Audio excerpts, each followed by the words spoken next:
Hi.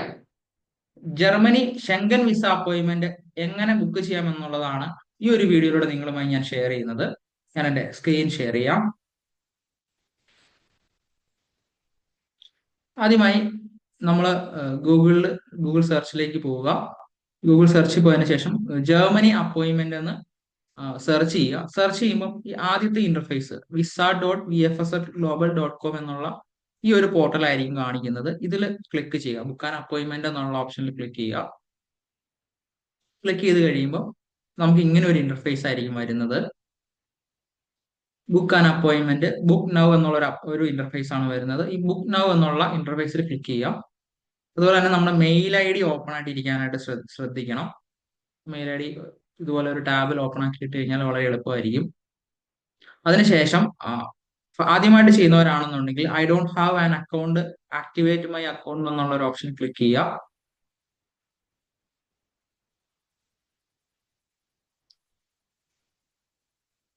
Click ചെയ്ത് കഴിയുമ്പോൾ ഇതുപോലെ രജിസ്റ്റർ ചെയ്യാനായിട്ട് ഒരു ഓപ്ഷൻ കാണിക്കുന്നുണ്ട്. നമ്മൾ അക്കൗണ്ട് ക്രിയേറ്റ് ചെയ്യാനായിട്ട് ഇതിൽ നമ്മളുടെ ഇമെയിൽ ഐ ഡി കൊടുക്കുക, ഏതെങ്കിലും ഒരു പാസ്വേഡ് കൊടുക്കുക. പാസ്വേഡ് ഒന്നുകൂടെ എൻ്റർ ചെയ്യുക. നിങ്ങളുടെ ഫോൺ നമ്പർ 91 ആഡ് ചെയ്യുക, കൺട്രി കോഡ് ആഡ് ചെയ്യുക, അതിനുശേഷം ഫോൺ നമ്പർ കൊടുക്കുക. അതിനുശേഷം ഈ 3 ബോക്സുകൾ ടിക്ക് ചെയ്യുക. ടിക്ക് ചെയ്തതിന് ശേഷം നമുക്ക് ടിക്ക് കൊടുത്തു കഴിയുമ്പോൾ ടിക്ക് ചെയ്ത് കഴിയുമ്പോൾ രജിസ്ട്രേഷൻ എന്നുള്ള ഒരു ഓപ്ഷൻ വരും, രജിസ്റ്റർ എന്നുള്ള ഓപ്ഷൻ വരും. ഞാൻ ഓൾറെഡി എൻ്റെ ഇമെയിൽ ഐ ഡി ചെയ്തിട്ടുള്ളതാണ്, അതുകൊണ്ടാണ് അങ്ങനെ കാണിക്കുന്നത്. ഞാൻ ഓൾറെഡി ചെയ്തിട്ടുള്ളതാണ്. ഞാൻ എൻ്റെ ഇമെയിൽ ഐ ഡി കൊടുക്കുകയെന്നുണ്ടെങ്കിൽ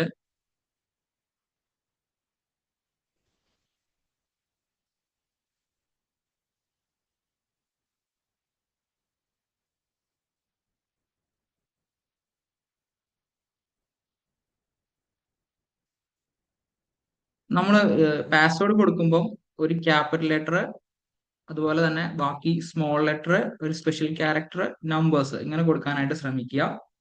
ഇന്ത്യ കൊടുക്കുക. നമ്മളുടെ കൺട്രി കോഡ് ഇന്ത്യ 91 ആണ് വരുന്നത്. നമ്മുടെ ഫോൺ നമ്പർ കൊടുക്കുക. അതിനുശേഷം രജിസ്റ്റർ കൊടുക്കുക. രജിസ്റ്റർ കൊടുത്തു കഴിയുമ്പോൾ നമ്മളുടെ ഇമെയിൽ ഐ ഡിയിലേക്ക് ഇതുപോലെ ഒരു ഒരു മെയിൽ വരുന്നുണ്ടാവും, ആക്ടിവേറ്റ് അക്കൗണ്ട് എന്നുള്ളത്. ഈ ഒരു ലിങ്കിൽ ക്ലിക്ക് ചെയ്യുക. ഈ ഒരു ലിങ്കിൽ ക്ലിക്ക് ചെയ്യുമ്പോൾ ഓൾറെഡി നമ്മളുടെ ഇത് ഞാൻ ആക്ടിവേറ്റ് ചെയ്തതാണ്. ഇതുപോലെ ഒരു ഇന്റർഫേസിലേക്ക് ആയിരിക്കും പോകുന്നത്.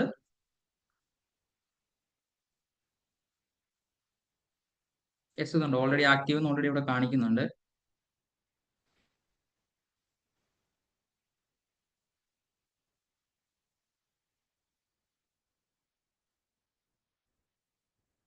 എൻ്റെ പാസ്വേഡ് കൂടെ ഒന്ന് എൻ്റർ ചെയ്യാം. സെക്കൻഡ്.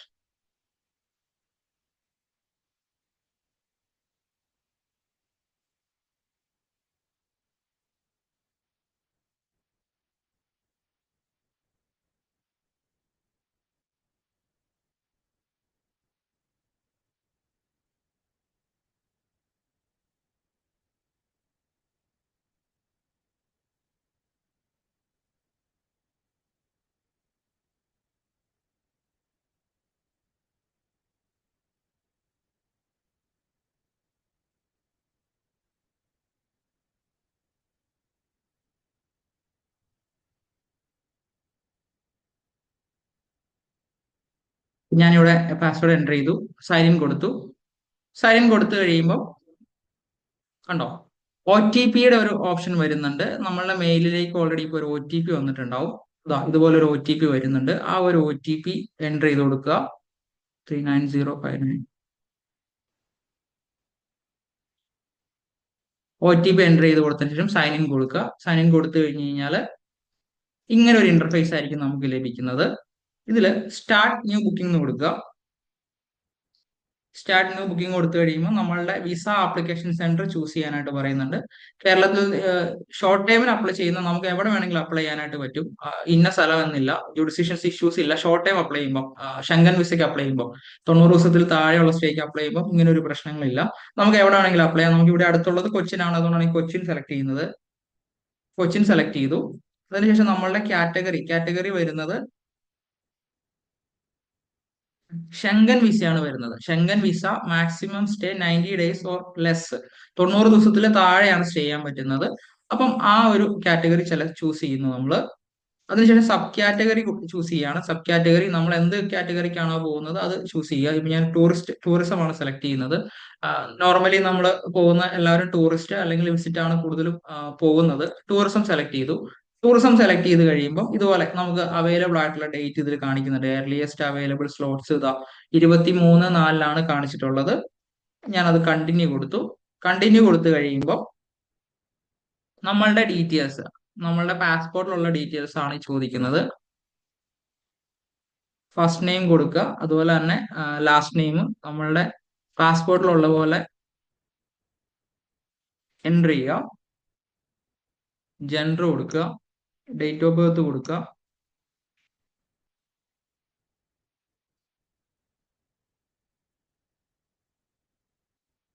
അതുപോലെ തന്നെ നാഷണാലിറ്റി ഇന്ത്യ കൊടുക്കുക. പാസ്പോർട്ട് നമ്പർ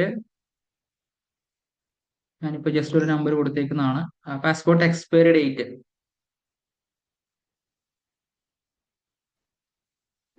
ഡേറ്റ് കൊടുക്കുക.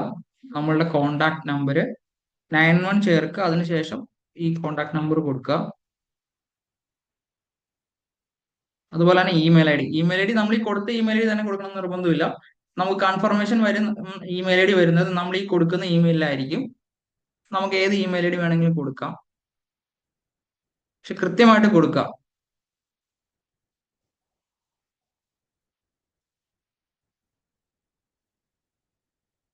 ഓക്കെ, അതിനുശേഷം നമ്മൾ അഡ്രസ് കൊടുക്കുക.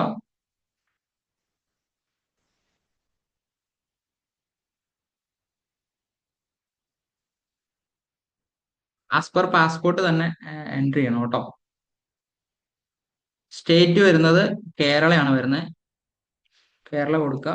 സിറ്റി ഏതാണെന്നുള്ളത് കൊടുക്കുക. പിൻകോഡ് കൊടുക്കുക.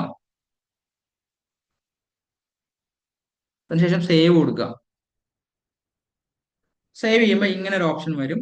ഇത് വേണം നമുക്ക് ഒന്നും കൂടി ചെക്ക് ചെയ്യാനായിട്ട് പറ്റും. അതുപോലെ തന്നെ നമ്മളിത് കണ്ടിന്യൂ ചെയ്ത് പോകുമ്പോൾ 1697 രൂപ VFS സർവീസ് ചാർജ് വരുന്നുണ്ട്. അത് നമ്മൾ ഓൺലൈൻ അടയ്ക്കേണ്ടതാണ്. കണ്ടിന്യൂ കൊടുക്കുക. കണ്ടിന്യൂ കൊടുത്തു കഴിയുമ്പോൾ നമുക്ക് ഇതുപോലെ അപ്പോയിന്റ്മെന്റ് ചൂസ് ചെയ്യാനായിട്ടുള്ളത് കാണിക്കും. ദാ ഈ ഒരു ഗ്രീൻ മാർക്കില് ഇങ്ങനെ റൗണ്ട് കൊടുത്തിട്ടുള്ളതെല്ലാം അവൈലബിൾ ആയിട്ടുള്ള ഡേറ്റ്സ് ആണ്. നമുക്ക് മുന്നോട്ട് നോക്കി കഴിഞ്ഞ് കഴിഞ്ഞാൽ കുറച്ച് മുന്നോട്ടുള്ള ഡേറ്റും കൂടി അറിയാനായിട്ട് പറ്റും. ഏത് ഡേറ്റ് ആണോ നമ്മൾ ചൂസ് ചെയ്യുന്നത് ആ ഒരു ഡേറ്റ് ചൂസ് ചെയ്യാം. എന്നോട് കുറച്ചുകൂടി അടുത്തുള്ള ഒരു ഡേറ്റ് ചൂസ് ചെയ്യാം. ഇതാ ഈ ഒരു ഡേറ്റ് ചൂസ് ചെയ്യുന്നു. 25-ാം തീയതി ചൂസ് ചെയ്തു. അതിനുശേഷം ടൈം ആണ് ചോദിക്കുന്നത്. 8:20 തൊട്ടാണ് സ്റ്റാർട്ട് ചെയ്യുന്നത്. 8:20 ഞാൻ ഫസ്റ്റത്തെ ടൈം ചൂസ് ചെയ്തു. കണ്ടിന്യൂ കൊടുത്തു. കണ്ടിന്യൂ കൊടുത്തു കഴിയുമ്പോൾ ഇത് നമുക്ക് ഇതിൽ വാല്യൂ ആഡഡ് സർവീസസുകൾ വരുന്നുണ്ട്. പ്രീമിയം ലോഞ്ച് സർവീസസ് വരുന്നുണ്ട്, കൊറിയർ വരുന്നുണ്ട്, കൊറിയർ അഷുറൻസ് വരുന്നുണ്ട്, SMS വരുന്നുണ്ട്. ഓൾറെഡി നമ്മൾ പ്രീമിയം ലോഞ്ച് സർവീസ് എടുത്തു കഴിഞ്ഞ് കഴിഞ്ഞാൽ ഇതെല്ലാം ഇതിനകത്ത് ഓൾറെഡി ഇൻക്ലൂഡഡ് ആണ്. ഞാനിത് ഇപ്പൊ ഈ ഒരു സർവീസസ് ഒന്നും ഞാൻ എടുക്കുന്നില്ല. ഞാൻ കണ്ടിന്യൂ കൊടുക്കും. നമുക്ക് ആവശ്യമുണ്ടെങ്കിൽ മാത്രം എടുത്താൽ മതി. അതിനുശേഷം വരുന്ന ഒരു ടാബില് ട്രാവൽ അസിസ്റ്റൻസ് വിത്ത് ഇൻഷുറൻസ്. നമുക്ക് ഇൻഷുറൻസ് എടുക്കുമ്പോൾ അസിസ്റ്റൻസ് ആവശ്യമുണ്ടോ എന്നാണ് ഇതിൽ ചോദിക്കുന്നത്. അത് ആവശ്യമെങ്കിൽ മാത്രം ടിക്ക് ചെയ്ത് നമ്മൾ ഈ ഒരു കോട്ട് കൊടുത്തു കഴിഞ്ഞാൽ അവരുടെ കോട്ട് കാര്യങ്ങളൊക്കെ നമുക്ക് കിട്ടുന്നതായിരിക്കും. നമ്മളിപ്പോൾ ഇൻഷുറൻസ് എടുക്കേണ്ടത് ആവശ്യമില്ലാത്തതുകൊണ്ട് കണ്ടിന്യൂ കൊടുക്കുന്നു. കണ്ടിന്യൂ കൊടുത്തു കഴിഞ്ഞ് കഴിഞ്ഞാൽ നമുക്ക് ഇതുപോലെ നമ്മളുടെ കൺട്രി എവിടെ നിന്നാണ് അപ്ലൈ ചെയ്യുന്നത്, travelling to Germany, application centre ഏതാണ്, എന്ത് കാറ്റഗറിക്കാണ് നമ്മൾ അപ്ലൈ ചെയ്യുന്നത്, അതിൽ സബ് കാറ്റഗറി ഏതാണ്, ഈ ഡീറ്റെയിൽസ് എല്ലാം കൊടുക്കുന്നുണ്ട്. ഒന്നും കൂടി നമുക്ക് ഡീറ്റെയിൽസ് ചെക്ക് ചെയ്യണമെന്നുണ്ടെങ്കിൽ ചെക്ക് ചെയ്യാൻ പറ്റും. നമ്മുടെ date of birth, passport number, passport expiry date, phone number, email I D, ഇത്രയും കാര്യങ്ങൾ കൃത്യമായിട്ട് ഒന്നും കൂടി ക്രോസ് വെരിഫൈ ചെയ്യുക. നമുക്ക് എഡിറ്റ് ചെയ്യണമെന്നുണ്ടെങ്കിൽ ഈ ഒരു ഓപ്ഷനിൽ എഡിറ്റ് ചെയ്യാവുന്നതാണ് കേട്ടോ. നമ്മളുടെ അപ്പോയിന്റ്മെന്റ് ടൈം എപ്പോഴാന്നൊക്കെ കൊടുത്തിട്ടുണ്ട്. അതായത് കണ്ടോ, ഇതിന്റെ ടോട്ടൽ ഫീസ് വരുന്നത് ഈ പേയ്മെന്റ് കൊടുത്തിട്ടുണ്ട്. ഇത് രണ്ടും ടിക്ക് ചെയ്യുക. ഇത് രണ്ടും ടിക്ക് ചെയ്ത് കഴിഞ്ഞാൽ പേ ഓൺലൈൻ കൊടുത്തു കഴിഞ്ഞ് കഴിഞ്ഞാൽ ഇത് ഓൺലൈനിൽ പേയ്മെന്റ് കാണിക്കും. ഓൺലൈനിൽ പേയ്മെന്റ് കാണിക്കുമ്പോൾ നമ്മളൊരു കാര്യം ശ്രദ്ധിക്കുക. ഇത് കണ്ടിന്യൂ കൊടുക്കുക. ഈ ഒരു ഓപ്ഷൻ വന്നു കഴിയുമ്പോൾ കണ്ടിന്യൂ കൊടുക്കുക.